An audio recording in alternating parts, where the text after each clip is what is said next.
जो है भगवान शिव का पूजन करता था, भोलेनाथ की मन्नतें करता था। हे भोलेनाथ, मेरे घर में पुत्र का जन्म हो जाए, क्योंकि राजा अज जो है निसंतान थे। एक दिन भोलेनाथ राजा अज के सामने प्रकट हुए और उन्होंने राजा अज से कहा कि मुझसे वरदान मांगो, तुम्हें क्या चाहिए। तो अज कहने लगा, हे भोलेनाथ, मेरा पुत्र नहीं है और मुझे जो है पुत्र की कामना है। आप मुझे ऐसा वरदान दीजिए कि मुझे पुत्र की प्राप्ति हो जाए। भोलेनाथ ने कहा कि अयोध्या में तुम एक तपोनिष्ठ ब्राह्मण के पास जाओ, उसी के आशीर्वाद से तुम्हें जो है पुत्र की प्राप्ति होगी। राजा आज अपने महल में आया और उसने एक तपोनिष्ठ ब्राह्मण को अपने घर में बुलाया और अपने खजाने के जो भी जो है कर्मचारी थे उनसे कहा कि खजाने का मुंह खोल दो और उस ब्राह्मण को जो है खजाने से दान दे दो। ब्राह्मण ने कहा, हे राजन, मुझे ये बताइए कि ये खजाने का धन किसका है। राजा बोला कि ये खजाने का धन प्रजा का है। तो ब्राह्मण बोला कि प्रजा का धन मैं कैसे ले सकता हूं, मुझे तो तुम्हारा धन चाहिए। राजा ने अपने गले से हार उतारी तो ब्राह्मण ने कहा कि तुम्हारे गले में जो सोने के आभूषण हैं ये किसके हैं। राजा बोला, ये भी प्रजा का है। करे तो ये प्रजा का धन मुझे नहीं चाहिए, मुझे तो जो है तुम्हारी मेहनत का जो धन है, तुम्हारा जो धन है वही चाहिए। राजा आज ने भेष बदला और जहां मजदूर काम करते थे उनके बीच में जाकर के सुबह से शाम तक उसने जो मजदूरी करी, अपना पसीना बहाया और शाम को उसको 1 टका जो है परिश्रम का मिल गया। उस टके को लेकर के वो घर गया। दूसरे दिन सुबह उसने ब्राह्मण को बुलाया और वो टका जो है ब्राह्मण को दिया। ब्राह्मण ने उस टके को, उस असरफी को धरती पर पटका, वहां एक गड्ढा हो गया। उस गड्ढे में से एक रथ निकला, वो आकाश की ओर चला गया। फिर दूसरा रथ निकला, वो भी आकाश की ओर चला गया। तीसरा रथ निकला, वो भी आकाश की ओर चला गया। चौथा रथ निकला, वो भी आकाश की तरफ चला गया। 5वां रथ वो भी आकाश में गया। 6वां रथ वो भी आकाश में गया। 7वां रथ वो भी आकाश में गया। 8वां रथ वो भी आकाश में गया और 9वां रथ ये भी आकाश में चला गया। 9 रथ में जो है 9 रथ आकाश में चले गए। 10वें रथ में एक बालक बैठा हुआ भूमि से बाहर निकला। भोलेनाथ ने कहा, ये जो बालक है ये ब्राह्मण के आशीर्वाद से तुम्हें मिला है, ये 10 रथों सहित प्रकट हुआ है, इसलिए इसका नाम दशरथ रखना। बोलिए चक्रवर्ती सम्राट दशरथ की। ओम नमः पार्वती पते हर हर महादेव। इस प्रकार दशरथ का नाम जो है दशरथ पड़ा और ये सूर्यवंशी भगवान भोलेनाथ के सबसे बड़े भक्त हुए हैं। इन्होंने जो है समय समय पर भगवान भोलेनाथ की पूजा करी और यहाँ नागेश नामक शिवलिंग इनका इष्ट है। इसी कुल में भगवान राम हुए और उन्होंने रामेश्वरम में रामेश्वर की स्थापना करी और भगवान भोलेनाथ को प्रसन्न किया। पंचाक्षरम मंत्रम से, ये जो पंचाक्षर मंत्र है ये बड़ा शुभ फलदायी है। कैलाश पर्वत पर भगवान भोलेनाथ सुंदर सिंहासन पर विराजमान सननंदन आदि भक्तों से पूजित भक्तों के दुख रूप दावानल को नष्ट करने वाले अप्रमेय उमा के साथ विराजित विश्व के आभूषण भगवान शिव का हमें हमेशा चिंतन करना चाहिए। ध्याये नित्यं महेशं रजतगिरिनिभं चारुचन्द्रावतंसं रत्नाकल्पोज्ज्वलांग परशु मृगवरा भीतिहस्तं प्रसन्नं पद्मासीनं समस्तास्तु तममरगणे व्याधिकीर्तिवसानं विश्वानं विश्वबीजं निखिलभैरं पंचवक्त्रं त्रिनेत्रम्। इस प्रकार से भगवान भोलेनाथ की जो है अंगों की पूजा करनी चाहिए। भोलेनाथ की जो अंग की कांति है वो चांदी के समान कर्पूर है। और मेरे साथ आप लोग भी बोलिए, कर्पूर गौरम करुणावतारम संसार सारम भुजगेन्द्रम। कर्पूर गौरम करुणावतारम संसार सारम भुजगेन्द्रम सदा वसंतम हृदयार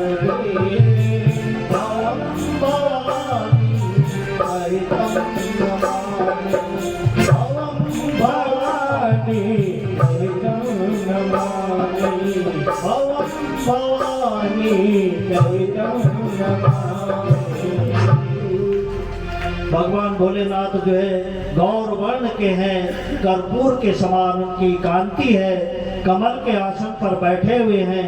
देवता लोग चारों तरफ से उनकी स्तुति कर रहे हैं।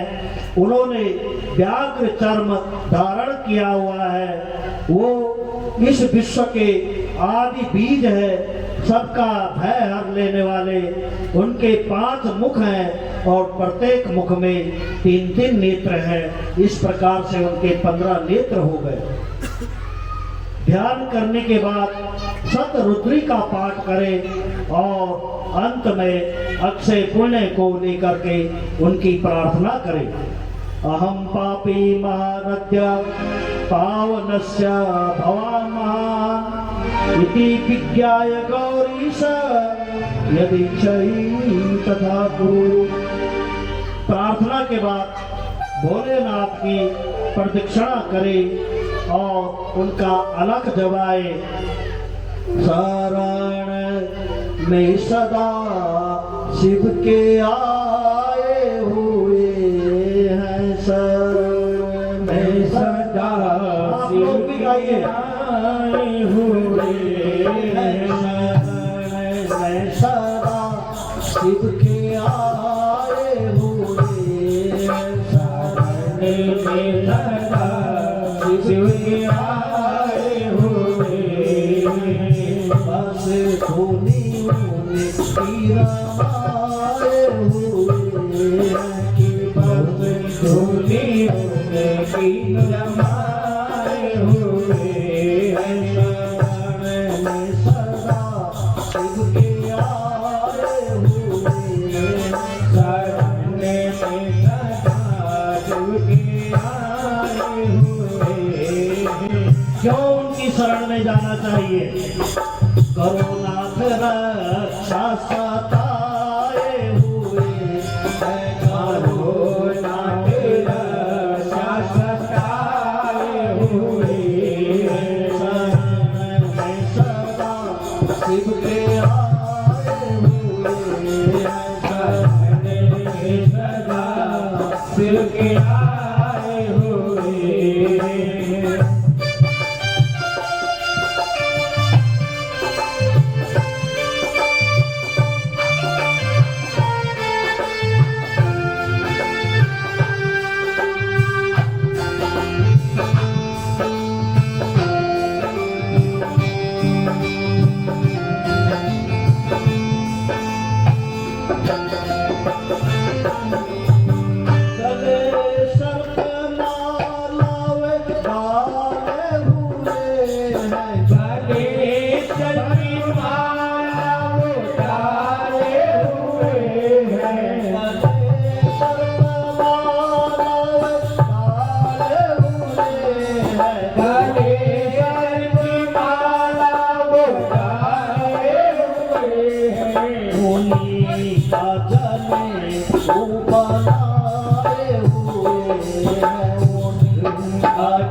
सभी बोलिए हुए शरण है सदा शिव के आए हुए है नाथ रक्षा सताए हुए है नाथ रक्षा सताए हुए।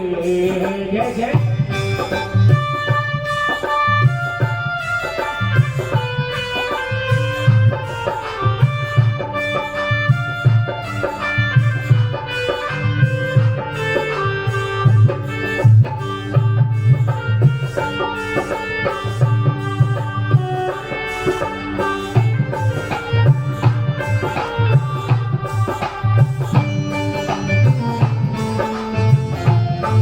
ताली बजाइए ताली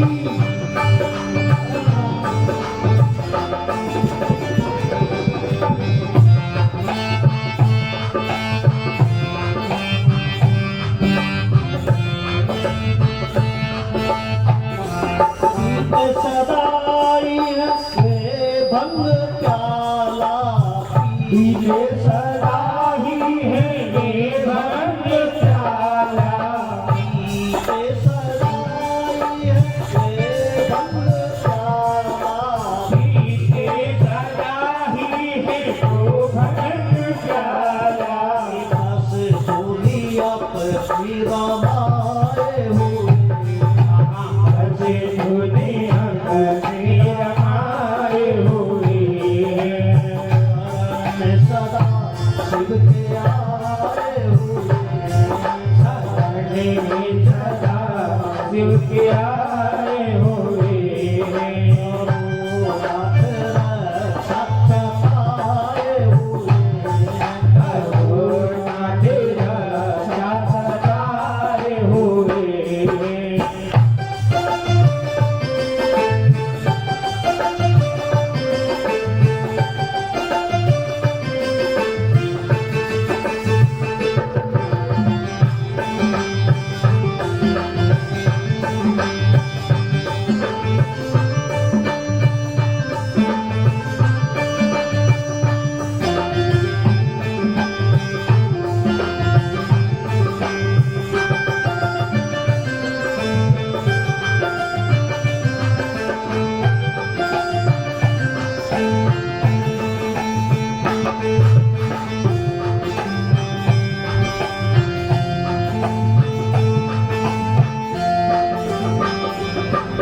डमरू की धुन पर सदा करते तांडव डमरू की धुन पर सदा करते तांडव।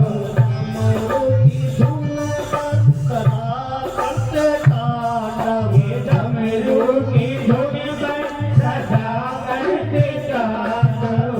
अब खुशी के नचाए सभी खुशी से नचाए हुए।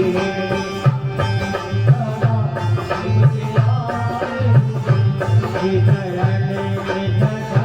शिव के आए हुए। शरण में सदा शिव के आए हुए। शरण में सदा शिव के आए हुए। शिव के आए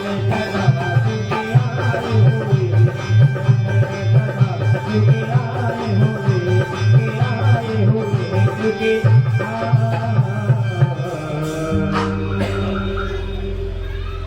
सभी लोग को जो है भगवान भोलेनाथ की शरण में जाना चाहिए और उनसे प्रार्थना करनी चाहिए।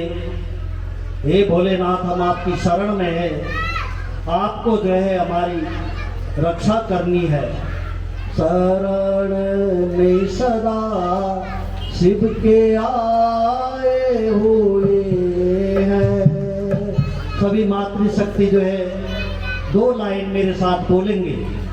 शरण में सदा शिव के आए हुए हैं। शरण में सदा शिव के आए हुए हैं। क्यों? करो नाथ रक्षा सताए हुए हैं। करो नाथ रक्षा सताए हुए हैं। ओम नमः पार्वती पते हर हर महादेव। इस प्रकार जो भी भोलेनाथ की शरण में जाता है उसे अनन्य शिव भक्ति की प्राप्ति होती है और अंत में वो शिव लोक को जो है प्राप्त करता है, शिव के सानिध्य में जा करके शिव गणों को प्राप्त करता है।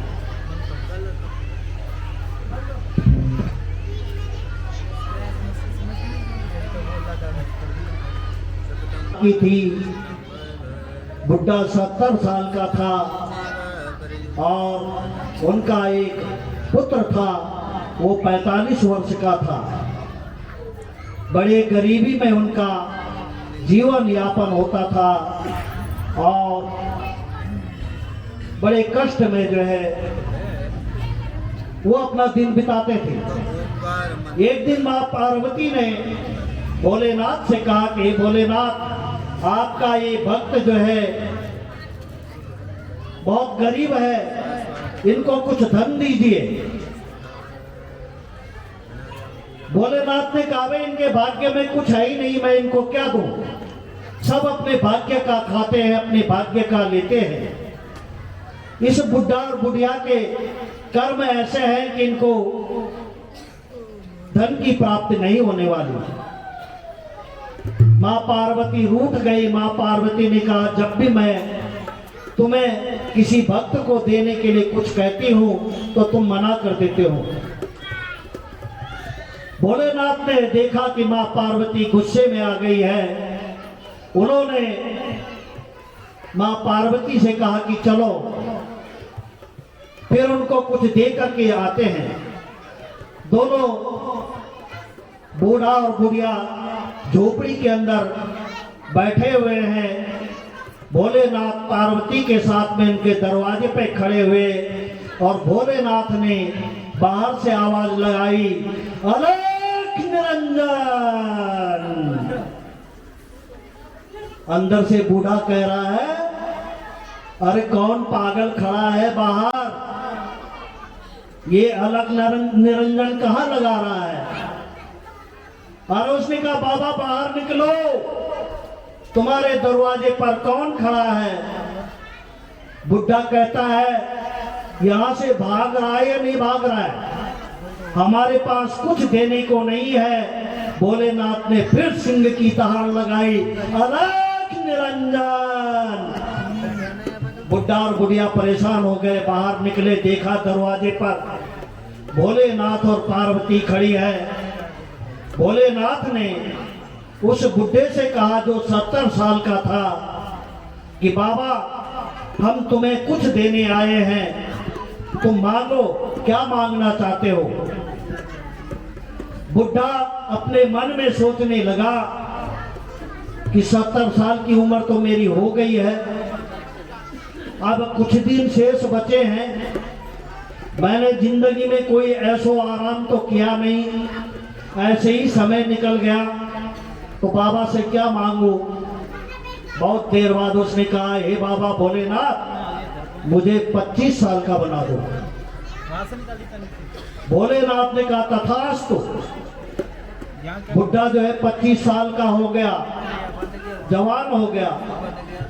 अब भोलेनाथ ने उस बुढ़िया से कहा कि हे माता, तुम भी एक वरदान मांगो। तो बुढ़िया सोचने लगी कि मेरा बुढ़ा 25 साल का हो गया, मैं 60 साल की हूँ, अब बाहर भी कैसे निकलेंगे, लोग हमारी मजाक उड़ाएंगे। उसने कहा, है भोलेनाथ, मुझे 20 साल का बना दो। भोलेनाथ ने कहा, तथास्तु। इतने में उनका जो लड़का था 45 साल का, वो वापिस आया और उसने देखा कि दरवाजे पर एक जवान पुरुष और स्त्री है और भोलेनाथ पार्वती के साथ में खड़े हैं। वो भोलेनाथ के पास गया और उसने भोलेनाथ से कहा, हे भोलेनाथ, मेरे माता पिता कहाँ गए और ये दोनों नौजवान युवती और युवक कौन है? भोलेनाथ ने कहा, भाई तेरे माता पिता हैं। तो उसने कहा कि मेरे माता पिता तो बूढ़े थे, ये जवान कैसे हो गए? कई इन्होंने वरदान मांगा, तुम्हारे पिताजी ने वरदान मांगा कि मैं 25 साल का हो जाऊं, और तुम्हारी माता ने वरदान मांगा कि मैं 20 साल का हो जाऊं। मैंने तथास्तु कह दिया, और ये अब 25 और 20 के हो गए। अब वो सोचने लगा कि माँ बाप तो जवान है और मैं बूढ़ा हो गया हूँ, अब लोग मेरे लिए क्या कहेंगे। मन ही मन में सोच रहा है कि इन्होंने क्या अनर्थ कर दिया। भोलेनाथ उसकी मन की भावना को समझ गए, और भोलेनाथ ने उससे कहा कि चल एक वरदान तू भी मांग ले। उसने कहा, है भोलेनाथ, मेरे माता पिता जैसे थे उनको वैसे ही बना दो। भोलेनाथ ने तथास्तु कह दिया। वो जो है फिर 70 साल का हो गया, और वो बुढ़िया फिर 60 साल की हो गई।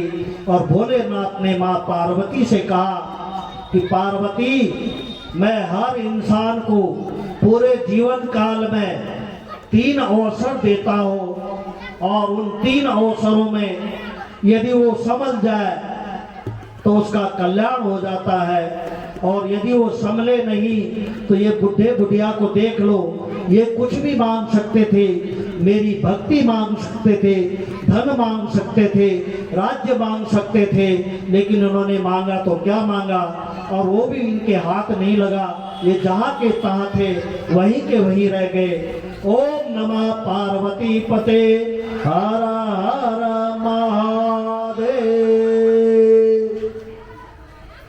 तो मनुष्यों की सोच इस प्रकार की होती है, और इसी प्रकार वे भटकते रहते हैं। धन की प्राप्ति के लिए अगर किसी को कुबेर बनना हो, करोड़पति बनना हो, तो 500 पार्थिव पूजन करे, यानी 500 बार वो अपने घर में सिर्फ पार्थिव पूजन करे, तो उसके यहाँ जो है धन की बरसात हो जाएगी। पुत्र प्राप्ति के लिए 1500 पार्थिव शिवलिंग का पूजन करना चाहिए। और शास्त्रों में वर्णित है कि किसी स्त्री के अगर पुत्र न हो रहा हो और उसका 3 महीने का गर्भ हो, और उस समय वो 11 दिन तक रुद्राभिषेक और शिव पार्थिव पूजन कराए, तो अवश्य ही उसका पुत्र होगा। ये निश्चित है, और ये हमारा आजमाया हुआ उपाय है। और भोलेनाथ कितने दयालु हैं कि भोलेनाथ की मेरे ऊपर भी बहुत बड़ी कृपा है। और इसका उदाहरण मैं आपको कल दूंगा कि कल मेरे ऊपर जो है भोलेनाथ की क्या कृपा है, पूरा विवरण दूंगा, और तब आप समझना कि जो भोलेनाथ की कृपा का पात्र होता है उसे अवश्य ही सुख फलों की प्राप्ति होती है। वस्त्र की प्राप्ति के लिए 500 पार्थिव शिव पूजन करना चाहिए। मोक्ष की प्राप्ति के लिए 1 करोड़ शिव पार्थिव लिंग का पूजन करना चाहिए, और भूमि प्राप्ति के लिए 1000 पार्थिव लिंग का पूजन करना चाहिए। किं बहुक्तेन मनुष्य स्त्रियाणामपि कथानतः अधिकारोऽस्ति सर्वेषां शिवलिंगार्चने द्विजा। शिवलिंग की पूजा में सबका अधिकार है, इसको कोई भी कर सकता है, और बिल्व पत्र के सहित ही पूजा करनी चाहिए। अन्य शिव भक्त जिसने शिव मंत्र की दीक्षा ले रखी हो, वह तो किसी भी शिवलिंग का प्रसाद को खा सकता है, किंतु जिसने शिव मंत्र दीक्षा न ली हो, उन्हें तो जिस लिंग पर चंड का अधिकार हो उस लिंग का प्रसाद ग्रहण नहीं करना चाहिए। यानी शिवलिंग जो होता है, शिवलिंग के अर्घे के नीचे जो रखा हुआ है उसको तो सब ले सकते हैं, लेकिन शिवलिंग में जहाँ से जल गिरता है उस पर अगर कोई प्रसाद चढ़ गया हो तो उसे धारण नहीं करना चाहिए। इसमें चंड का अधिकार होता है, किंतु बाण लिंग, लोह लिंग, सिद्ध लिंग, स्वयंभू लिंग आदि में चंड का अधिकार नहीं होता है। कहीं अगर बाण लिंग हो या नर्मदेश्वर लिंग हो तो उसमें शिवलिंग में जो है चंड का अधिकार नहीं होता है। शिवलिंग के ऊपर जो भी चढ़ाया जाता है सब जो है उस अर्घ्य के नीचे से सब प्राप्त कर सकते हैं, वो सभी का खा सकते हैं। भस्म, रुद्राक्ष और पंचाक्षर मंत्र जिसके पास है वह चलता फिरता तीर्थराज है। और इस प्रकार से भगवान भोलेनाथ की पूजा करनी चाहिए। और अंत में एक भजन और सुनाते हैं और फिर जो है कथा को विश्राम देने की ओर चलते हैं। तूने मन को नहीं बुहारा, तूने झाड़ू नहीं लगाया, तूने मन को नहीं बुहारा, कैसे आएंगे शिवा, कैसे आएंगे शिवा, कैसे आएंगे दीवा, कैसे आएंगे दीवा। तूने झाड़ू नहीं लगाया, तूने मन का नहीं बुहारा, कैसे आएंगे शिवा, कैसे आएंगे दीवा, कैसे आएंगे दीवा, कैसे आएंगे दीवा।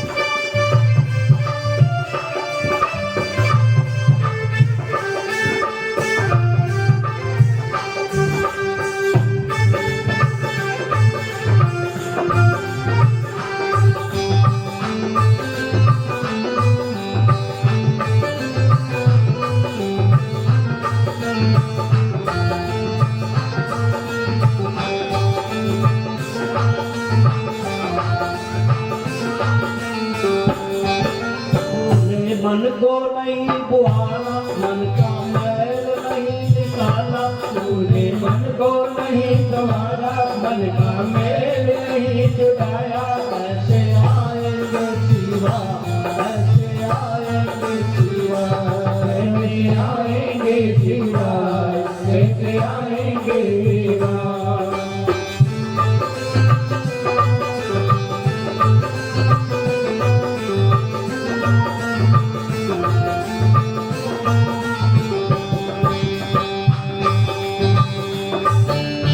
तूने झाड़ू नहीं लगाया, तूने पोछा नहीं लगाया, तूने झाड़ू नहीं लगाया, तूने पोछा नहीं लगाया। कैसे आएंगे शिवा, कैसे आएंगे शिवा, कैसे आएंगे दीवा, कैसे आएंगे दीवा।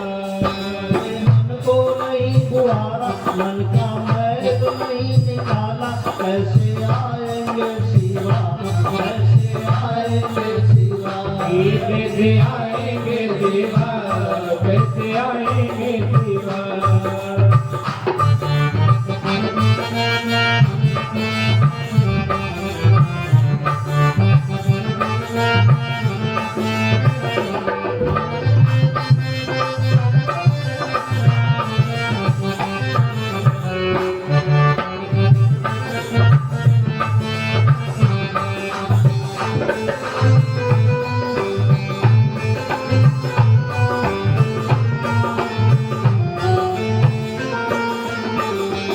बेल पत्र भी नहीं चढ़ाया, लोटाबल भी नहीं चढ़ाया, बेल पत्र भी नहीं चढ़ाया, बेला फल भी नहीं चढ़ाया। कैसे आएंगे शिवा, कैसे आएंगे शिवा, कैसे आएंगे दीवा, कैसे आएंगे दीवा।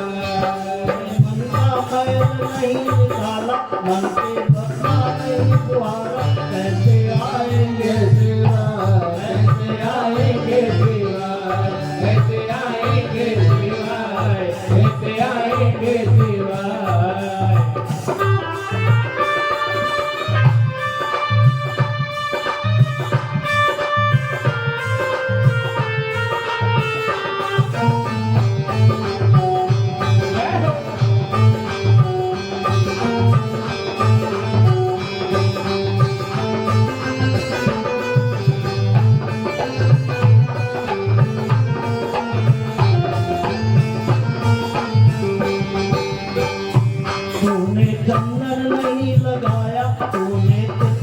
नहीं सजाया, तूने चंदन नहीं लगाया, नित्य मुकुट नहीं सजाया। कैसे आएंगे शिवा, कैसे आएंगे शिवा, कैसे आएंगे शिवा, कैसे आएंगे शिवा। मन को नहीं बुहारा, मन का मैल नहीं निकाला तूने, मन को नहीं तुम्हारा, मन का मेल नहीं निकाला। कैसे आएंगे शिवा, कैसे आएंगे शिवा, कैसे आएंगे शिवा, कैसे आएंगे शिवा, कैसे आएंगे शिवा, कैसे आएंगे शिवा, कैसे आएंगे शिवा, कैसे आएंगे शिवा, कैसे आएंगे शिवा, कैसे आएंगे शिवा। ओम नमः पार्वती पते हर हर महादेव। आवाज नहीं आई जयकारे में। ओम नमः पार्वती पते हर हर महादेव। अच्छा, मेरी आवाज ज्यादा जोर से होती है या आप लोगों की होती है देखना है। ओम नमः पार्वती पते हर हर महादेव। अब आया आनंद जयकारे में। अब कथा को यहीं पर जो है विश्राम देते हैं और आप लोगों से मेरी करबद्ध प्रार्थना है कि कथावाचक की शक्ति जो है मातृशक्ति होती है। जितनी ज्यादा भीड़ होगी उतना ही मुझे कथा सुनाने में आनंद आएगा और जितनी भीड़ कम होगी उतना ही मेरा उत्साह कम होता जाएगा। मैं भी जो है फिर इधर उधर दाएं बाएं निकलना शुरू कर दूंगा। इसलिए आप लोगों से मेरी करबद्ध प्रार्थना है कि अधिक से अधिक भीड़ जो है कथा सुनने के लिए आए और शिव कथा सुन करके अपना कल्याण करे। और कलश वालों से तो जो है मेरा नम्र निवेदन है कि जिन्होंने कलश उठाया है उनके कलश उठाने का कोई फायदा नहीं है अगर वो कथा नहीं सुनते हैं। तो जिन्होंने कलश उठाया है उनको कथा हर हालत में सुननी चाहिए। ओम नमः पार्वती पते हर हर महादेव। बोले शंकर भगवान की। देखिए सभी अपने स्थान खड़े हो जाए, उसके बाद आरती करते हैं। आप लोग बहुत देर से बैठे, ठंडी भी लगी होगी, तो मैं एक छोटा सा भजन और उसके बाद सीधा आरती की तरफ प्रस्थान करेंगे। शंकर भगवान की। वो नच्ची लेने दे, मैनू नच्ची लेने दे, बाबा के द्वारे मैनू नच्ची लेने दे, नच्ची लेने दे, नच्ची लेने दे, बाबा के द्वारे मैनू नच्ची लेने दे, नच्ची लेने दे, मैनू नच्ची लेने दे, बाबा के द्वारे मैनू नच्ची लेने दे। राम पायल अरु में गजिया, आंखों में मेरी गजिया है। राम पायल अरु में गजिया, आंखों में मेरी गजिया है। नच्ची लेने दे, मैनू नच्ची लेने दे, नच्ची लेने दे, जरा नच्ची लेने दे, बोल के लिए भी मुझे नच्ची लेने दे, नच्ची लेने दे, मैनू नच्ची लेने दे, बाबा के द्वारे मैनू नच्ची लेने दे।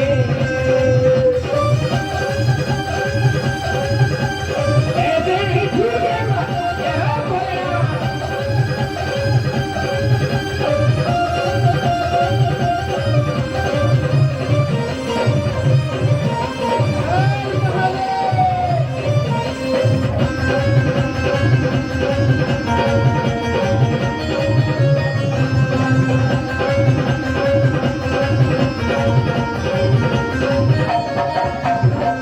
आज सुहागन कहलाऊंगी, भोले की मैं हो जाऊंगी, भोले की मैं हो जाऊंगी, भोले की मैं हो जाऊंगी। आज सुहागन कहलाऊंगी, भोले की मैं हो जाऊंगी, भोले की मैं हो जाऊंगी, भोले की मैं हो जाऊंगी। अरे होने दे मुझे, होने दे, होने दे मुझे, होने दे, भोले के रंग में मुझे खोने दे, नच लेने दे,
हर हर महादेव।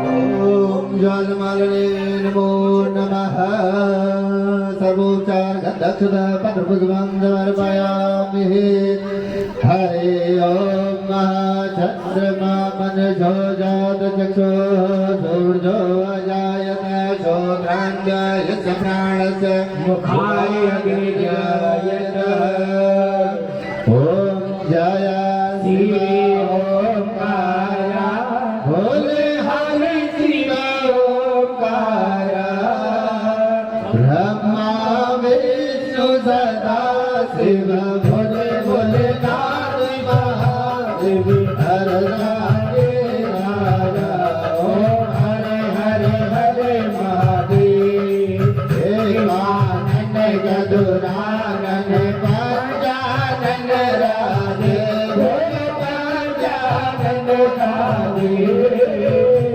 साधन करुणास ज्ञान साधन करुणास निर्वाण साधे ओम हर हर हर महादेव हे तू बुझी प्यारी चतुर बुझी सभी बुझते सोने भोले रस भजते सोए दीन विरूप निरखता शिवाजी करो पग रखता जीवन जने मोरे ओम हर हर हर महादेव अच्छी माला बड़ी माला निर्माला सारी ओ भोले मुंड माला तारे कन विदे मधि चोरे चंदन बिगमन सोए आदि शीशे सारे